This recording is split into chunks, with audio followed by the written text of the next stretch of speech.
Je commence par bonjour peut-être.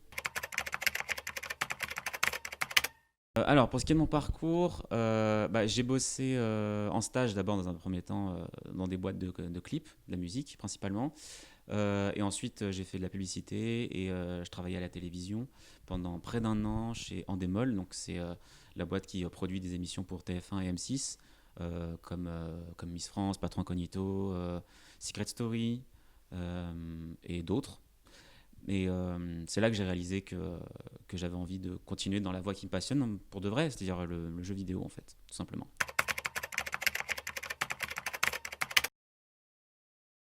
Ça s'est passé très simplement en fait. J'allais finir mon alternance à la télévision et commencer un CDD en fait. Et c'est là que je me suis posé les vraies questions en fait, de savoir si j'avais envie de continuer à la télévision encore plus ou me spécialiser tout de suite dans le gaming. Moi je sais que le gaming c'est un milieu qui est relativement amateur.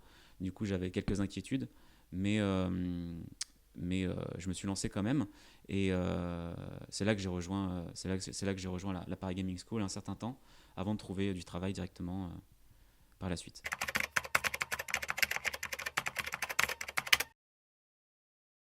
En fait, la télévision et le gaming sont très différents dans la manière de travailler dans l'ombre, en fait, dans tout ce qui est la post-production, donc le montage, etc.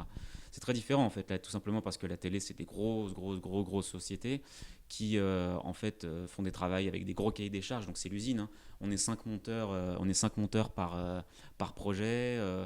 On met 3 jours à monter des programmes de 2 heures et demie. Donc, tout doit aller très très vite. Pas de liberté de création.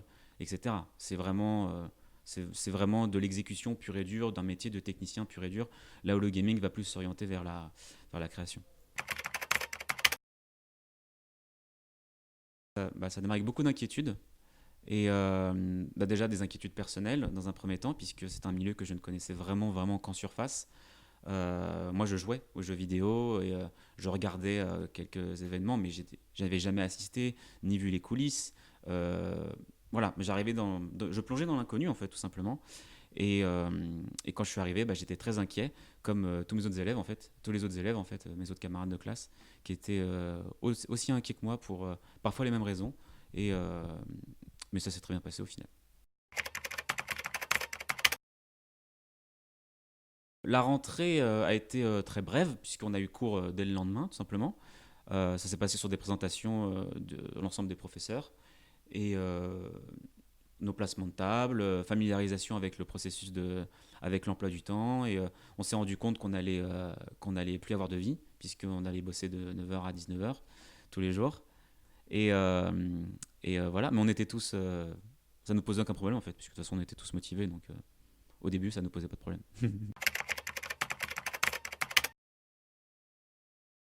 Donc sur le plan professionnel, non, mais sur le plan technique, oui, puisque la PGS m'a apporté tous les supports nécessaires pour bosser, en fait, du matériel que je ne possédais pas à la maison.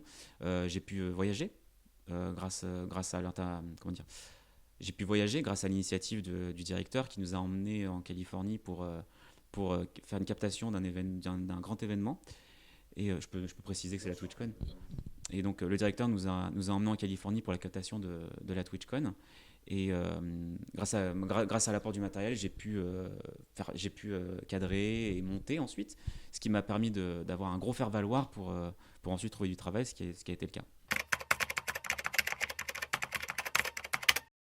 Honnêtement, je pense que le métier qui recrute le plus actuellement dans l'e-sport, c'est pas juste dans l'e-sport en fait, c'est dans tous les métiers de l'audiovisuel, c'est l'audiovisuel en fait, c'est le monteur. C'est le métier de monteur, c'est cadreur, c'est régie, etc. C'est surtout monteur, hein. C'est pas de la publicité pour mon métier, c'est vraiment c'est la pure vérité. Et en fait, le monteur, en fait, il est rassuré d'emblée quand il arrive à la fin de sa formation.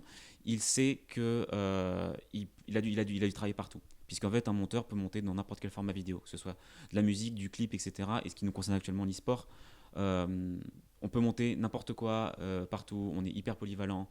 Et du coup, je pense que c'est monteur tout simplement, puisque c'est des métiers de prestataires. Je travaille à la Gotaga Corp. Je travaille pour Gotaga, je suis un de ses monteurs web, je suis celui qui s'occupe des zappings de la semaine, des best-of. La caractéristique principale de mon montage, c'est un truc un peu technique que j'ai travaillé au fur et à mesure au fur et à mesure de ma carrière. C'est le rythme, ouais, en fait. Moi, j'aime beaucoup monter avec la musique. J'aime bien les montages en rythme. Et c'est vrai qu'il y a toujours une séquence dans mes vidéos qui se passe en rythme avec la musique, tel un clip. C'est là où j'ai commencé, c'est là où j'ai fait mes armes un peu. Et du coup, voilà, c'est un peu l'héritage que je laisse à chaque vidéo. D'accord. Toujours une séquence en rythme.